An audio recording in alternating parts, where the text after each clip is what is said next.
गुरु उत्सव, इस उत्सव का नाम दंडोत्सव है। इस संबंध में एक कथा आती है कि इनके गुरुदेव श्री श्यामानंद जी श्री वृंदावन में जब वास करते थे तो नित्य प्रति सेवा कुंज में सोहनी लगाते थे। सोहनी लगाना हमारे ब्रज की बहुत बड़ी उपासना है, जिसे साधारण भाषा में कहते हैं झाड़ू लगाना, तो यहाँ सोहनी लगाना कहते हैं।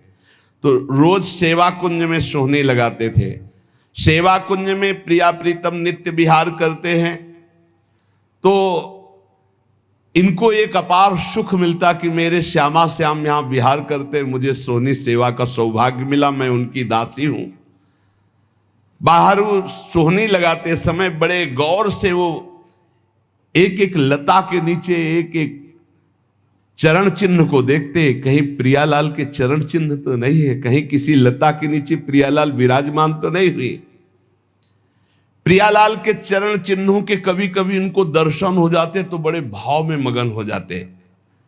कभी कभी युगल चरणारविंद के दर्शन होते। कैसे पहचान होती कि प्रियालाल के चरण चिन्ह? क्योंकि प्रियालाल के चरण में 19 चिन्ह हैं, चरण चिन्ह। सबके साधारण चरण ऐसे, प्रियालाल के चरणों में चरण चिन्ह हैं, उनको देखकर पहचान होती ये युगल सरकार के चरण चिन्ह हैं। बड़े भाव में मगन हो जाते सोहनी लगाते हुए।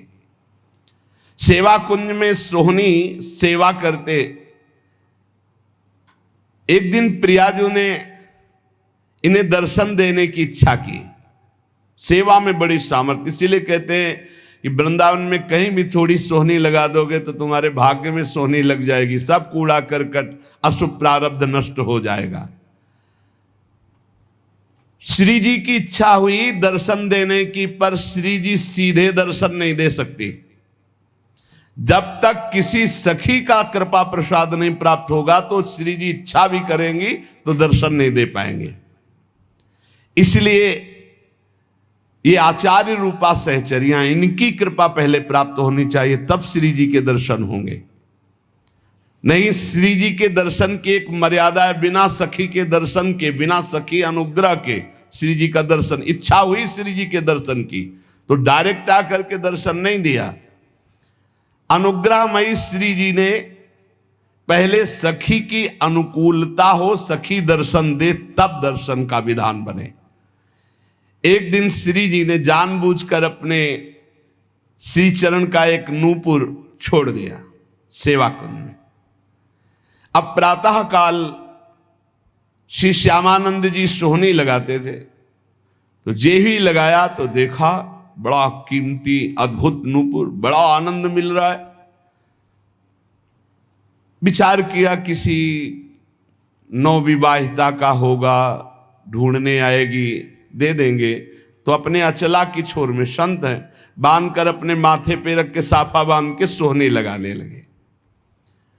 सोच रहे थे किसी की बेटी या किसी की नवविवाहिता बहू का ही है, क्योंकि बहुत खोजने आएगा तो देंगे। श्री जी ने अपने आभूषण श्री ललिता जी से कहा कि संभाल करके मंगला के आभूषण रखो।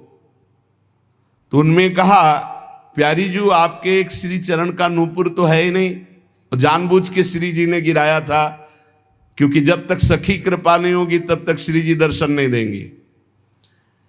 जाओ देखो सेवा कुंज में किसी लता के नीचे कहीं अरज कर तो नहीं गिर गया। ललिता जी ने खोज प्रारंभ की तो देखा श्री श्यामानंद जी वयोवृद्ध सोहनी लगा रहे हैं, राधा राधा सोहनी लगा रहे। ललिता जी ने विचार किया, मैं अपने स्वरूप से जाकर के इनसे मांगूंगी तो अच्छा नहीं रहेगा। तो साधारण वेश में गई और कहने लगी कि बाबा यहां सोहनी लगाते नूपुर तो नहीं मिला, यदि मिला हो तो मुझे दे दीजिए। तुम्हारा तो नूपुर नहीं हो सकता, क्योंकि साधारण वेश में ललिता जी थी। अब मेरा नहीं, मेरी बहू का है। लाओ। नहीं, ऐसे तो मैं नहीं दूंगा। तुम्हारी बहू का है तो पहले वो चरण दिखावें जिसमें वो नूपुर बंधा है, और ठीक हमारे जैसा नूपुर है कि नहीं वो, अगर है अभी दे दूंगा, अगर नहीं दिखाया नहीं दूंगा। अंदर आनंद हो रहा है कि इस नूपुर में कुछ तो है, क्योंकि इसकी खोज हुई है, और ये जो हमसे बात कर रहे हैं बड़ा अपार आनंद मिल रहा है, पर ये अपने वेश को छुपाए हुए ये दिव्य है, कोई साधारण नहीं। अरे नाय बाबा तू मुझे दे दे, नहीं नहीं मैं आपको दे दूं। और थोड़ी देर बाद जिस बहू का गिरा है या जिस बेटी का गिरा है वो आके बोले कि मेरा नूपुर, तो हम तुम्हें कहां खोजेंगे? नहीं, हम तभी देंगे जब दूसरे चरण का नूपुर पहना के, तब हमें वो नूपुर वहां, तो ये नूपुर ले उनके चरण में बांध। बहुत हट किया ललिता जी ने, नहीं दिया। तब जाकर श्री जी से बात की तो श्री जी ने कहा सखी अब तो हम ही को चलना होगा, क्योंकि वो बहुत जिद किए है, और श्री जी दर्शन देना चाहती थी इसलिए ये लीला की। और सखी देखिए रोज मेरी कुंज की सेवा सोहनी सेवा करता है, चलो इसको निहाल करते हैं। देखो कैसी हमारी करुणामयी स्वामिनी, देखो नूपुर भी मिल जाएगा और रोज सोहनी सेवा करता है तो इसका फल भी उसको मिल जाएगा, मेरे दर्शन हो जाएंगे। श्री जी उतावली है दर्शन देने के लिए, इसलिए हमारी स्वामिनी जैसा स्वभाव किसका, सहज स्वभाव पर्यो नवल किशोरी जी को मृदुता दयालुता कृपालुता की राशि है। स्वयं दर्शन का विधान बनाती, अपने नूपुर छोड़ दिए। श्री जी ललिता जी के साथ आए। ललिता जी ने कहा देखो इनके चरणों की तरफ देखो, वो नूपुर है ना, ऐसा है ना नूपुर, उतारे देख, हाँ। साष्टांग चरणों में लौट गए, श्री जी की करुणा देखी, इशारा किया मैं बांधू। श्री जी के चरणों में नूपुर बांधा, और श्री जी ने वरद हस्त श्यामानंद महाप्रभु के मस्तक पर। क्या सौभाग्य! ये कथाएं नहीं है, यही की सत्य घटनाएं हैं। ये घर है श्री जी का घर, ऐसा न समझो किसी युग की कोई हम कथा कह रहे हैं। ये घर है श्री जी का प्यारे, यहां आज भी श्री जी कैसे तुम्हें हम बताए, बस वाणी की सामर्थ्य नहीं, कहा कहो एक जीव सखीरी बात की बात बात। श्री जी दुलार कर रही श्यामानंद, मेरी कुंज की सोहनी लगाने वाली मेरी ये सखी है, दुलार कर रही।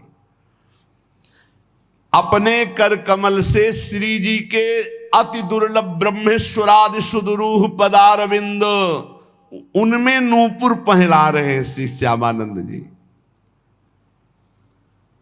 श्री जी बहुत प्रसन्न, लौट गए फिर चरणों में, तो अपने श्री चरणों की जो नूपुर बांधा था वही झनकारते हुए ऐसे मस्तक में किया, तो नूपुर की दिव्य छाप श्यामानंद महाप्रभु के मस्तक पर पड़ गई। अब तो प्रेम मगन डूबे हुए आए, तो उनके गुरुदेव श्री हृदयानंद जी ने देखा, श्यामानंद जी के मस्तक में छाप देख करके कहा कि ये आज कौन सी मस्ती है, और ये संप्रदाय के विरुद्ध छाप कैसी लगा ली, नूपुर की और ऊपर से रज, तो वैसे चिन्ह बल गए। ये मनमुखी मस्तक पर छाप कैसी जो हमने दी वो तो नहीं लगाई।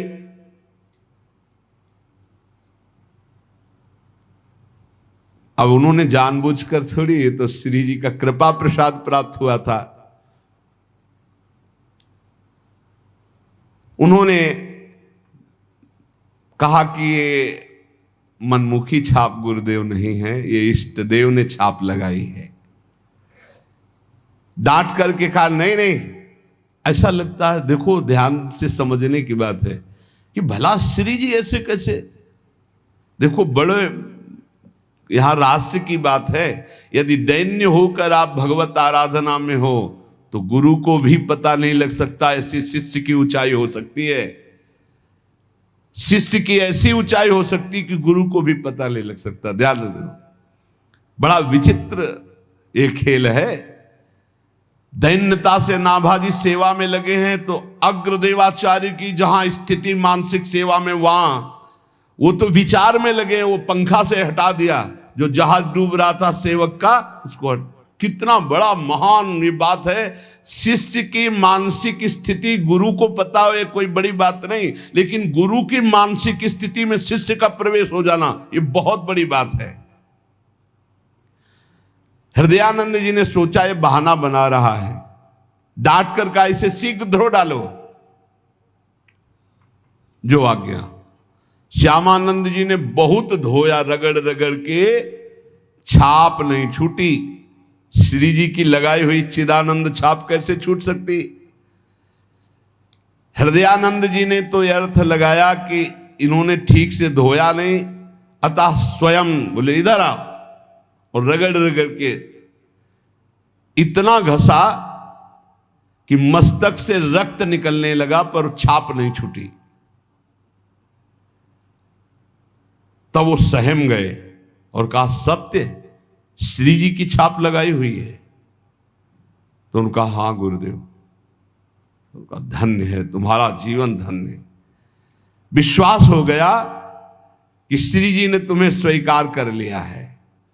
जो वैष्णव जन और सब थे बोले धन्य है। पर हृदयानंद जी ने कहा कि फिर भी हम ये मानेंगे कि तुमने हमारे तिलक की जगह छाप लगाई, इसलिए अपराध है। इसलिए हम वैष्णव समाज में दंड निर्धारित करेंगे।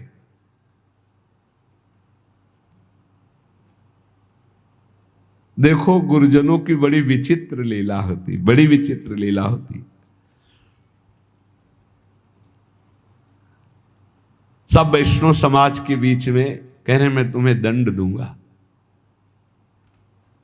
तो हृदय से आ रहा है कि गुरुदेव आपकी कृपा से ही तो मुझे श्री जी ने सहचरी भाव दिया है, ये छाप लगाई है। श्यामानंद जी को अपने नूपुर की छाप देकर अपने परिकर में श्री जी मिला लिया है। ये सुबल सखा प्रकट हुए और उन्होंने पूरी वैष्णव मंडली के बीच में कहा कि मैं साक्षी देता हूं कि इन्होंने अपने आप से नहीं, स्वयं श्री जी महारानी जी ने प्रकट होकर छाप दी। और सुबल इतना बोलकर, वही तमाल का वृक्ष था, वृक्ष रूप में ही, तो उनको लगा कि लता पता ये सब सखा है, सब श्री जी के निज परिकर है। तब उन्हें लाया कि ये श्री जी ने छाप लगाई है।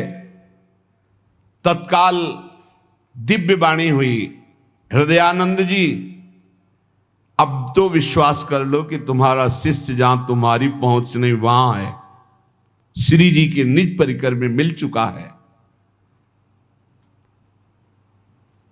अब वो सहम गए। अगर दैन्य शिष्य है और गुरु थोड़ा भी मनमानी कर जाए तो गुरु के भी हृदय में दाह जलन पैदा हो जाएगी। मान गए श्री हृदयानंद जी। श्री हृदयानंद जी मान तो गए, लेकिन उनका हृदय जलने लगा कि गलती हो गई, शिष्य के प्रति गलती हो गई। वैष्णवों ने कहा कि देखो हृदयानंद जी, आपने हम सबको एकत्रित किया था श्यामानंद जी को दंड देने के लिए, लेकिन आज हम आपके ऊपर दंड लगा रहे हैं क्योंकि आपने गलत किया। अपने शिष्य के माथे को इतना रगड़ा, रक्त प्रवाह, और वो कह रहे हैं श्री जी ने किया, फिर भी आप नहीं मान रहे। तो तमाल वृक्ष से सुबल सखा प्रकट होकर के साक्षी दिया। तो अब ये दिव्य है जो वाणी आपके अंदर आकर विश्वास दिलाई, तो अब हम आपको क्षमा नहीं करेंगे। इसके प्रायश्चित में 12 दिन तक आपको संतों को प्रसाद पवाना होगा, अखंड 12 दिन कीर्तन चलेगा, भगवत चर्चा चलेगी। ये दंड है आपको। तो उस दिन से दंडोत्सव मनाया जाने लगा हृदयानंद जी के। श्यामानंद जी तत्काल समस्त वैष्णवों के समक्ष खड़े होकर हाथ जोड़कर कहा कि गुरुदेव को जो ये दंड शब्द कहा गया है ये मैं स्वीकार करता हूं, आज से ये दंडोत्सव मैं करूंगा। मेरे अहोभाग्य है, शायद गुरुदेव यही करवाना चाहते थे इसीलिए ऐसा बोले। देखो शिष्य में अब भी गुरु के प्रति दोष नहीं आ रहा। बलिहारी इसीलिए तो महापुरुषों के पावन चरित्र हमें शिक्षा देते हैं। वैष्णवों ने कहा धन्य है, धन्य है, धन्य है श्यामानंद जी, धन्य है तुम्हारी गुरु भक्ति। और संतों ने स्वीकृति दे दी। श्यामानंद जी बड़े उत्साह से 12 दिन तक उत्सव मनाते। यद्यपि वो एक बार के लिए दंड था, पर उसे प्रतिवर्ष मनाने लगे। और वही रसिक मुरारी के गुरुदेव है श्यामानंद जी, तो अब रसिक मुरारी वही दंडोत्सव मनाते।